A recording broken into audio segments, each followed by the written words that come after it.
आज तर या तिघांनी घरामध्ये गोंधळच घातला होता. तर सकाळी उठल्या उठल्या इकडे मी कामाची तयारी करत होते आणि इकडे संजूचं चाललं होतं कडी काढून बाहेर जायचं आणि इकडे संयुक्ताने तिला भावलेली तर टाकून दिली ती डायरेक्टच अंगावरती रागाने.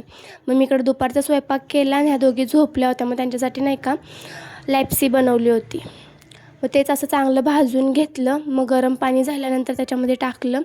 मग असं चांगलं शिजू दिलं त्याला. मग शिजल्यावरती थोडंसं गूळ टाकलं. माझ्याकडे ते थोडंच होतं म्हणून मी तेवढंच केलं. म्हणून असं थोडंसं फिक्कं फिक्कं दिसत होतं. ह्या दोघी झोपेतून उठल्या तेवढ्यात लगेचच आणि त्यांना खाऊ घातलं. खायला घेतलं तर ते लगेच जाऊन वरती बसल्या. आणि ह्या बघा बहिणींचं किती प्रेम आहे एकमेकींवरती. आणि इकडे भांडे घासाय बसलं तर ह्या माझ्या बाजूला येऊन बसल्या होत्या आमची आई काय करते म्हणून.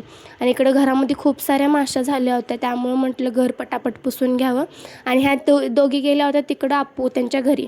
आणि हे बघा ह्यांच्या तिघांची मस्ती इतकी मस्ती केली ना काय सांगायचं यांचं. मग मी पण फ्रेश झाले, दिवाबत्ती वगैरे केली आणि संध्याकाळचं जेवण पण करून घेतलं. आणि इकडे बघा चाललं होतं संजूला पापा पापा म्हणून खेळवायचं. तिला खरंच खूप भारी वाटत होतं. आणि संयुक्ताचं बघा इकडं कसं चाललं होतं. तर भेटू नेक्स्ट ब्लॉगमध्ये. बाय.